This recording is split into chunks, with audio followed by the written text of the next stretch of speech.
By the way, I don't know if you know about the Swamp Rabbit Cafe and Grocery. Swamp Rabbit Cafe and Grocery. It's a small, farm, sustainable sourcing, holistic kind of, stuff. And they have breads and cheeses and all sorts of really good food, locally sourced, of course, here in Greenville, South Carolina. And Swamp Rabbit is a reference to a rail line that used to go through this area, which itself was a reference to a famous Revolutionary War hero who was known as the Swamp Rabbit because the British couldn't find him. And he would emerge from the swamp and, attack Bannister Tarleton and then go back into the swamp and that sort of thing. So he was known as the Swamp Rabbit. And so there was a swamp fox, whatever the fuck it was. Right. But he moved like a rabbit. But he was a fox. Whatever. It is an animal. But anyway, so that has nothing to do with ethics. And Chris, I'm corporately sponsored for my mug today.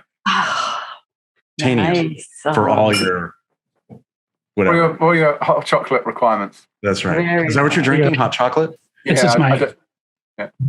is my Your Ad Here mug. Hello, people. It needs to be green so we can put an ad on it, right? We can put your ad on this thing. It's awesome. I'm for sale. I mean, we're talking about ethics. I'm telling you, I'm for sale. Or at least for rent. Very nice. Fantastic. There's the cold open right there. Yeah, right. This is about ethics, and ladies and gentlemen, I'm for sale. That's it. All in. Your ad here.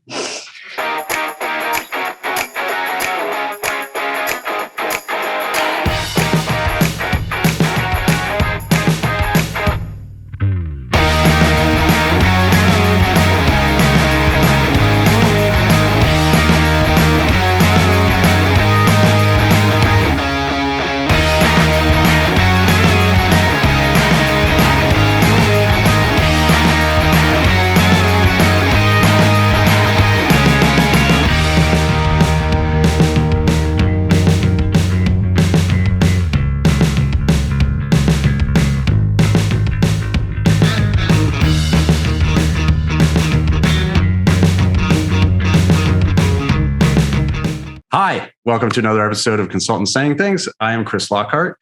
Today we're talking about ethics in consulting, and thinking about, how we frame up what is good versus evil and right versus wrong, and making sure that we advise our clients in doing the right thing in the right way and acting ourselves as, ethical participants in the consulting business. So, Phil, you brought this up. I want to throw to you sort of, we were talking about Facebook, I think last time. And, I always think of Google as, kind of this big evil corporation and all these sorts of things, right? And so I know that we can't advise Facebook and Google necessarily right at this point in time, but we can help other consultants think this thing through. So I'm going to throw to you for a little bit on that. To me, right? I think for all of us, there's this idea of what does it mean to act with virtue, and that's the piece of that I am bringing, right? So in modern parlance, without bringing some other philosophical framework into play, we just have to say, what does it mean to be ethical and do what we do? And I think particularly when we're doing something that's so highly leveraged, right? Consulting inside of technology, there's lots of opportunity to be a bad actor. And I think we have to figure out what does that mean to be a good actor, and how can we become the philosopher consultant, right? How can we become the person who acts with virtue inside this space? Where are the guardrails? And the thing is, you might work for a big sophisticated firm that has given you lots of training, and you might be with somebody who's never told you anything about it. And you got to figure that out on your own. So I think we ought to talk about that. There's a lot of things we can do as consultants. And of course, there's always the getting more business, more profit as motivator. But at the end of the day, it comes down to integrity of our firm and integrity of us as individuals. Things that may be written or not written, such as maybe not taking on work we're not qualified for, providing advice we're not qualified for, things like that. But I also think, I'd like to throw out too, that I think in our world of technology, our very connected world, the choices we make, the things we are involved in for clients, the solutions we build, I think they have a big impact on the world. And I also think it's up to us to think about the stakeholders, think about the impacts of those solutions, and raise our voice, right, when we see concerns and help guide in the very important role we are. Yeah, and when I think about that, right, and I think about what ethics and consulting, right, I think there are some things that we would all agree on, right, like do no harm to your client, right, don't hurt them, right, in the pursuit of profit or what have you. But are there other things that are maybe a little less obvious, that are subjective in terms of what ethics are, maybe culturally or I don't know, politically, nationally, ideologically? Oliver, you're in the UK. You guys, you have different sets of ethics, right? Yeah, we do. You have worn beer, for example. I would call that an ethical violation, but et cetera. It has to be the right warm beer, though. It can't just be, it can't be lager. It's got to be, ale. It's got to be stout or something. But anyway, sorry. Look, this topic's a really fascinating one for me. My previous life, there was a lot of compliance training. It was drilled into us to do the right thing, even to the point of which we were discussing before we hit the record button. The degree of what financial investments I have. Is there a potential conflict of interest there? That's all very difficult to navigate. But I think the other thing with my sort of current hat on, in working in sort of cyber and technology, cybersecurity and technology, is actually what are you building with your client and what vulnerabilities might it have? And I don't just mean security vulnerabilities, because we talked about Facebook, right? The social engineering or almost social and democracy kind of hacking that can occur as a result of collecting data innocently, perhaps initially.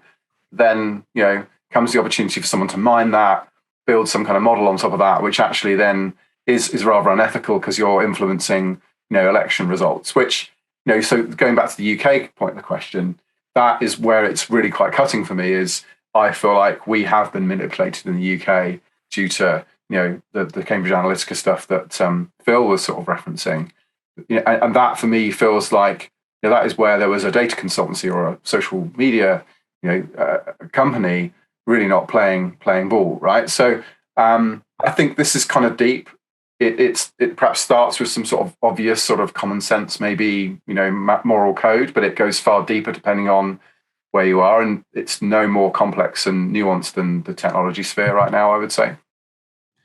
So is this a thing where it's like I have my own internal moral code, and that gets reflected in sort of the ethical values that I practice and I advise my clients on, or is this there should be like what Paul Price talks about, right? About like a standard, right? That says here are the 10 rules of consulting ethics, right? And if you violate one of them, you're kicked out of the bar or whatever, right? That sort of like a law person would be, right? You violate your ethics, you're out. Consulting, it seems a lot more wishy-washy. I don't know, Phil, is it an internal code, or is there something that we can codify here that says it's these 10 rules? I think that's exactly the issue that's here, right? And the thing is, when we start, right, we do a thing and we have tradition, we have culture, we have the mos maiorum, right? We have these whole ideas that but they're not written down in the beginning. And then we get to the point we write them. And at some point, we might even codify them into law at some point, right? And that's the way that we say, look, we want to make sure we're all playing by the same rule book. And this is what the rule book looks like. But in this case, technology has just moved so fast that we've not codified those rules. If you look like in America, right? We don't have good laws around fair trade and all of those kinds of things in the tech space because it just didn't catch up, right? The laws haven't caught up. So at the same time, we're trying to figure this out, but we all think we all know what the right thing is. And I'm not even sure we all always agree on it. And that's a conversation that I hope that we are having here today, is to say, look, I mean, there are some rules. We think there are some good go by rules. And if you're in a regulated industry and you've got, HIPAA or cybersecurity or ISOC or something like that, you've got certain rules around which you must have to follow. But in some places you don't, and you have to make a decision. And we got to figure out how do we come up with that? How do we come up with the rules? And how do we do this for ourselves? Governments are definitely playing catch up, aren't they? And I think it's interesting if you look at, like you say, Phil, the financial services space with its sort of strict regulatory frameworks that came off the back of, the financial crises that we've had, right? And I think what we're going through, though, is a crisis of, in some cases, democracy, which doesn't feel like it's been.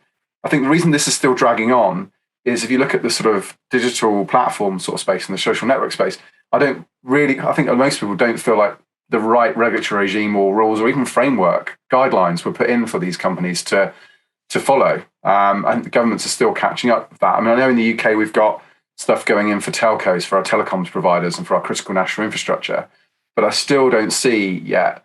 And maybe it's because of massive lobbying or funding of political parties.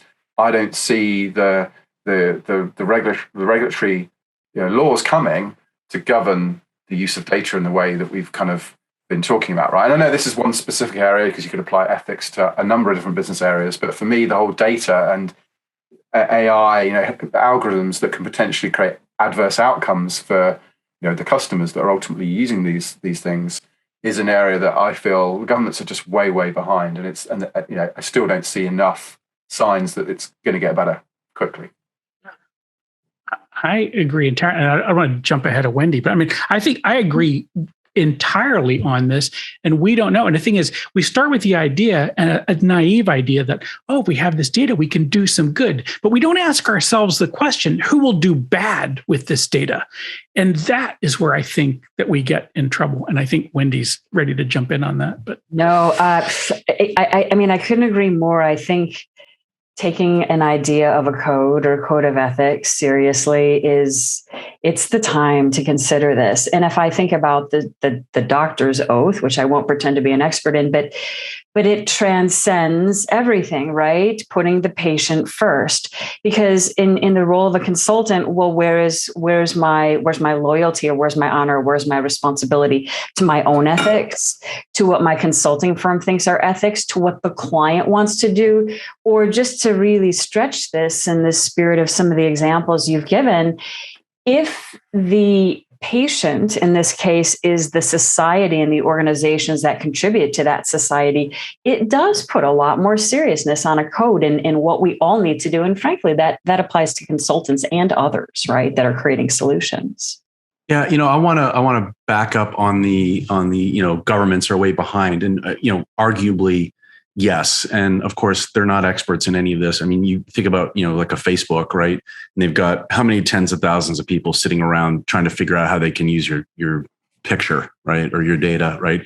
And the poor saps in the bureaucracy in Washington, they can barely tie their shoes, let alone like figure this stuff out, right? So but there's precedent for not needing some of that in order to get started at the very least, right? I think about like payment card industry, right? Like PCI compliance, right? Yeah, they were, but you know what? We're probably going to get regulated on this stuff. We should probably come up with like some standards for our industry. It was market led. It was market driven. Yeah, there was some other stuff around it, or like ISO 27001, right? So the international standards around this is right and this is wrong. The consulting industry doesn't have any of that, right? Like we were looking at some pre-read stuff, right? And I have it up over here, and it's like, here's the code of conduct for consultants. And one of them is like, treat others the way you want them to treat you.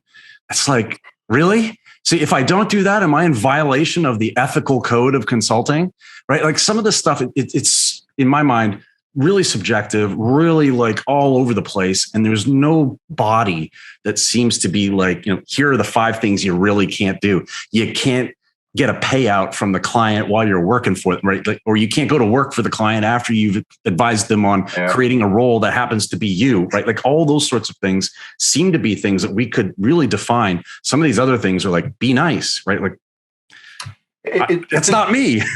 We could say that way is the golden rule, by the way, that you're quoting, saying, is that really legitimate or not? I don't know. Sounds like a load of codswallop to me.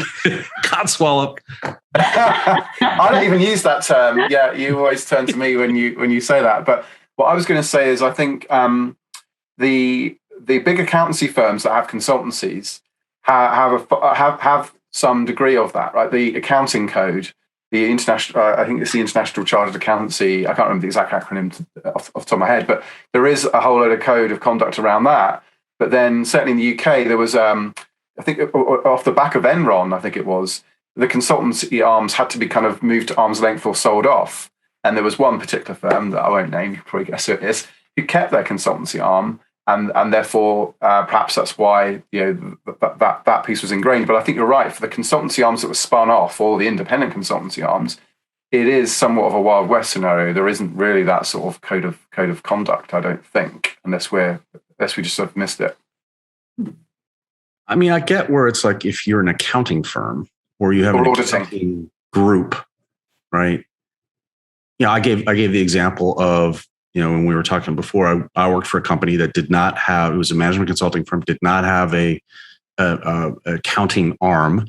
And so the rules were certainly, maybe they were lax. I don't want to use that term. They were different, right? They were not at a particular standard because they didn't need to be, because it wasn't something that was thought to be necessary. And then that firm was acquired by a firm that was an accounting firm, and suddenly it was like, oh well, no, you can't own that mutual fund. You can't do that. You can't do that. You can't do that. And so, like all of these things that I understand that. I'm thinking, if we exclude accounting for a second, because there are lots of regulatory things around accounting, right? And maybe they differ by country, but generally speaking, they're aligned. And you think about like just a firm that doesn't have that capability in it, or even like a technology firm, a technology consulting firm, right? That is, what are the rules? What are the ground rules? Who establishes them? Who gets to say, do no harm, or whatever the equivalent is, right? In consulting. I don't know. There's no body, right, that can say these are the rules for consulting. I mean, I think at some layer you should be able to say to yourself, I don't think you should break the law while you're doing this, right? I mean, write that down. I think there are, and that's that established penalties, et cetera, right? I mean, and it's funny because I've had this conversation with another group kind of talking about some of these pieces, and that was just like one of the first things that came out of their mouths was like, well, I'm not going to break the law for somebody else. That is out well without the bounds of what I do. The thing is, that's where the line is bright and clear. Where we're worried about is where the lines aren't bright and clear. And there's plenty of places that is the case. I mean, and, again, here we are on both sides of the pond talking about this. We have a very different view of what privacy means and what we are entitled to culturally and legally, right? I mean, in the way those things manifest. And, is one right and the other not as right? Maybe, but I don't know. But we have to figure out what that means to us. It's back to that question of what harm might come out of what we're doing here, and how do we figure that out? Well, that bit you said, right? Like there are places don't break the law. That's a bright line. There are tens of thousands of laws, hundreds of thousands of laws. You might not know that you're breaking the law, right? In other words, does intent come into this at all, right? In other words, you're at Facebook or Cambridge Analytica, right? You're working with this data, and wham bam, boop, Bob's your uncle. Now you're going to jail because you didn't know, right, that you weren't supposed to be doing this, that, or the other. I mean, that's not a legal defense, obviously. By the way, no one used that as a legal defense, right? I didn't know, officer. But I mean, don't you think there's a risk of that, especially in areas, especially in this industry where it's not codified, where it's not clear, where it's not sort of itemized, documented? Yeah, I mean, I think you don't know, right? So there are pieces, like you said, it is not codified. So how do we decide in those places? And we don't know. But the thing is, when we're I was thinking about your very examples of being in places where you're dealing with money, right? There's rigor attached to those firms, right? There's rigor because, people get very serious. When we start counting other people's money, it becomes really, really serious about it really, really quick. And now my question is, should we not be as serious about this when we're talking about things like privacy? I know things about Oliver that not everybody knows. The law may not have caught up with that yet. At least in the US, right? But don't I owe him something? Now, I thought this was fascinating. I don't know if you listened to the recent interview between Kara Swisher and Walt Mossberg. Walt Mossberg talks about interviewing Mark Zuckerberg. And he said, I interviewed him multiple times. The guy has no moral compass. He said, I could never get any sense of talking to Zuckerberg that there was something that he would not do because it was wrong. Well, I guess we have to remember that Facebook was originally created to rate attractive women. So, if you're starting from that as your kind of value proposition, I can't see how it gets better. So, but I guess having worked in a company myself, having spent a little bit of time in a company that really had no moral compass, I just watched it roll downhill, right?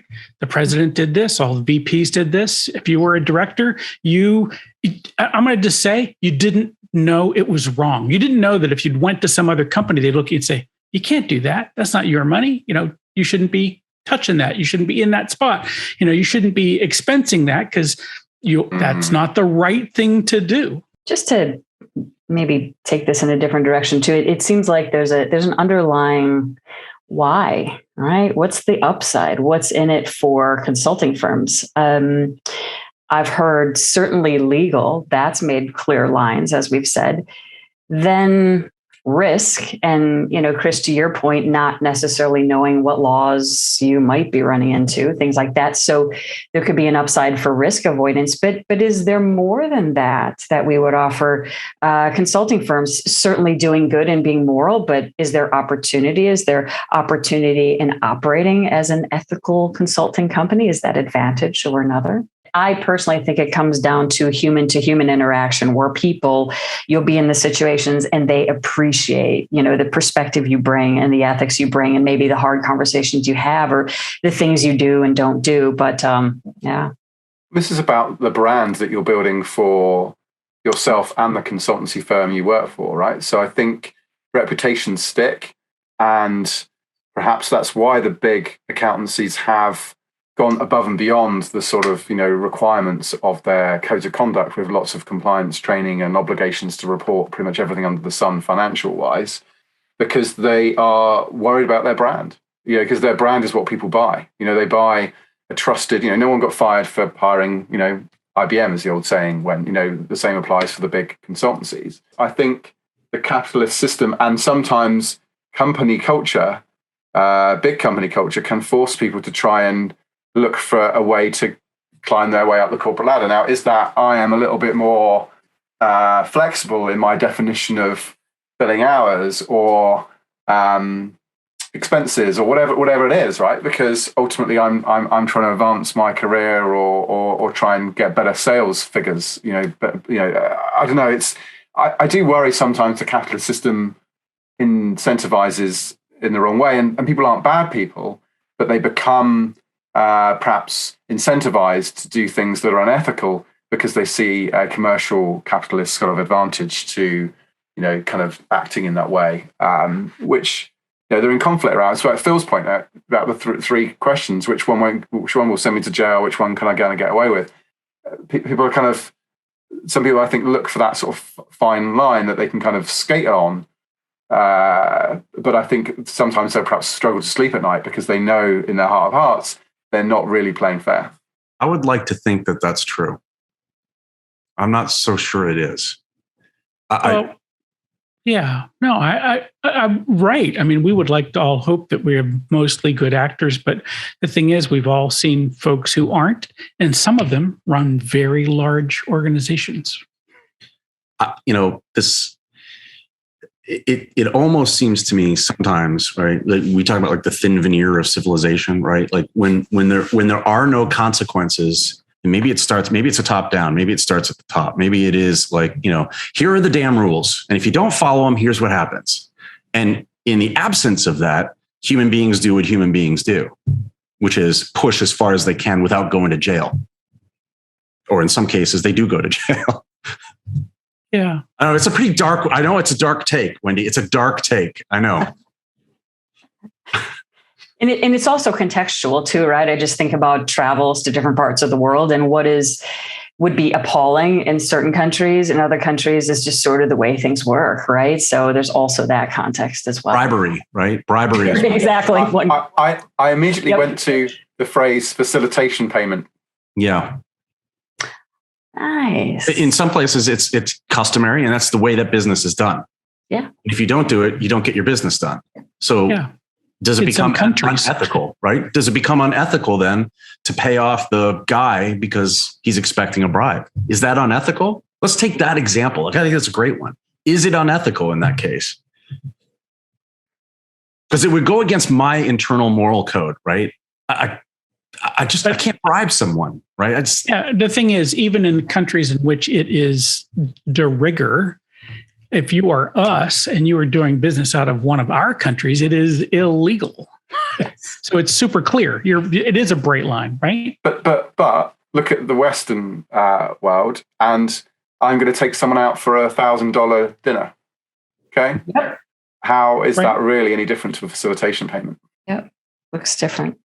Well, no, I understand your point exactly. And the thing is, and we at least in the US, have made some of those illegal, right? Yeah. And some you can no longer, for example, in the consultancy side, headed towards medical doctors and stuff, there are now limits around what you can do and it be legal still. So I think, and that's a case where the law finally catches up and says, well, we left a little hole here and this kind of got out of the way, speakers fees and stuff like that, or what are they, those kinds of things, right? We're still waiting for those speakers fees from Chris, right? Yeah. Well, I need, by the way, I don't know if you guys know about the Swamp Rabbit Cafe and grocery. They have lots of very sustainable, locally sourced products in beautiful Greenville, South Carolina. Right on the Reedy River. And there's a beautiful bike trail. Oliver, you would love it. I don't know how many miles, Phil? Dozens and dozens of miles of bike trails along the river. Yeah. It's fantastic. And you can stop at the Swamp Rabbit Cafe and grab a coffee. Sandwich. So back to bribery and extortion. No, but I think, and the point I was making earlier about like PCI compliance, right? You're right. There are rules around what's legal and what's not in terms of gifts, but corporations we've worked for corporations where they say, listen, if you get anything that's worth more than $25, you have to report it. And, who wants to be reporting gifts that are more than $25? You're just like, I'll pay for my own dinner. Thank you, Mr. Consultant. I'm paying for my own dinner. The question we were trying to get at, I think, is as a consultant, how do you make these? And the thing is, we've got some places where it's codified. It's a law. It's a company policy, or it's Chris's heart of hearts, right? What do I think is right? And I think some piece of that might be, to help you as a consultant sort of make a decision where the other rules are not so clear is it a thing you could be transparent about without consequence? That's a really good way of putting it. Could you tell your mother about it and not feel bad? My mother wouldn't understand. My mother just told me, I just got off the phone with her and she said, I was telling people how good you are at what you do, but I told them I don't know what it is. I was like, thanks, Mom. I feel good about that. And it seems like an honest take. So does a consultant's code of ethics start internally? Or is it shaped top down by policy? It's cultural. Starts with culture. None of us were born. There's a very few things that we were born with, right? We're born with a sense of fairness, and and I think we can figure out the malum and se issues, right? Versus malum prohibitum. Malum and se is something we know is fundamentally wrong, and malum prohibitum is something we wrote a law about because we couldn't have figured it out on our own, right? So the malum and se, don't murder, that kind of stuff. Don't steal. Those are kind of super clear. Well, to be clear though, those had to be written down. right? Well, Thou shalt not kill. No, but I mean, I think even from a clarity standpoint, right? It's different, right? In some places, like if you killed the guy, I mean, you killed him, but you had to pay for it, right? There was a cost. I mean, there was what is it called? The Guild, right? I mean, basically, if you killed this cat, if he was this person in society, he was worth this much money, and you just paid the family off and went off and did something else. I mean, you just kept going. So it's not, murder was not always a capital crime. Particularly if it was in the name of a war to conquer another land, right? Well, in that case, right, it might even not be, it's not just not prohibited, it's encouraged. And if you didn't do it, you would get in trouble. So right. It was on the other side. No, but to your point, right? So that, that was back to where, like Wendy was talking about earlier, it can be contextual. But to ask yourself this question, in what context am I operating? What are the laws and bright lines and rules that are supplied to me? Is there an opportunity to question those and so I can understand them better, et cetera? And then after that, it's what do wisdom, courage, temperance, and justice tell me to do in this situation? Because I don't have them otherwise. I got to figure this out. I was just going to say too, and to that last point you made there, thinking about a very real entrepreneur in an emerging country where corruption is okay, starting a business that says against all costs, we are not going to deal in any corrupt ways. We're not going to deal in any bribery, pushing against the system to make a statement to try to operate in a different way. So, yeah. What about some of these, I don't know, less clear things that, I'll go back to the thing we were referencing before, right? It's like one of the things on there, is like, do not go beyond your expertise, right? Or don't skip discovery as part of a consulting engagement. Those get to be sort of like, well, that's not how I do my consulting. Or, in other words, it almost becomes like I do it this way and you do it that way, as opposed to like a codified code of ethics. Surely you don't skip discovery, because that's at least 2 weeks worth of billable hours that you're missing. Well, that's true. Well, or not taking on things you're not qualified for, because that's opportunities to learn and expand. So those become very slippery. Yeah. Well, that's a really good point. If I don't take on something I'm that I'm on the cusp of maybe not being qualified to do, how do I learn anything? Yeah, I think some of these are interesting, right? And I do think that the consulting industry, and I mean across all types of consulting. I think about IT, right? And like developers using good comments in code, right? There are standards, and then I think there are rules, right? And I think the rules are some of the things, Phil, that you were talking about, right? Do no evil, right? Maybe as one of them, et cetera. But then I think there are these other things that are like, this is the professional code of standards as opposed to the code of ethics, right? There are ethics and there are standards. Yeah. And neither one of them are really well defined. Maybe standards more in some cases are better defined than ethics, but I think both of them need to be, somebody's got to write these down, right? And help us understand what they are. Let me throw out another one. How about selling a piece of work based on certain profiles of experience and expertise, and then you find actually what you get is very green, very new consultants? I mean, that is something that people talk about that all the time, right? And I know some organizations, some consultancies are worse at it than others. But the whole point you were saying earlier about not having the experience, well, the way to do that is to have someone more senior who should be over the top of this project. But how many of those sorts of people have we seen who are supposed to be on top of, 50 projects, and the reality is they can't be on top of them? So this stuff gets really tricky to kind of say what is right and wrong, I think, sometimes. But yeah, interesting. That one, that was like that number, the one we were talking about that Chris talked about and Oliver referenced, the do not go beyond your own expertise. I think that one's poorly written myself. I think it would be do not misrepresent your expertise that you're bringing to this, right? And I think that seems like something I could get behind, right? It's like, hey, guess what? I know this, and this, and I'm bringing all of that to your project. If you expected me to know blank, that's a thing we're going to pick up as we go along. I'm just going to let you know that right here, right now. For the cats on the ground, right? What is the practical advice around ethics? Well, we've opened up a lot of interesting topics here, actually. I think absent of standards in ethics that are really solid and clear, I think at a minimum, just the reflection for individuals on what they believe and where their lines are. But I also think we're in a very interesting shifting world where what's okay today is not necessarily okay tomorrow. So even more important that I think, when we think about our own individual integrity brand behavior is to be looking ahead a little bit, and thinking about, what's the impact on all stakeholders really. And knowing that how we show up as individuals, we can hopefully influence others to make changes and act with integrity as well. I agree with Wendy. And I think I would add to that, trust your gut.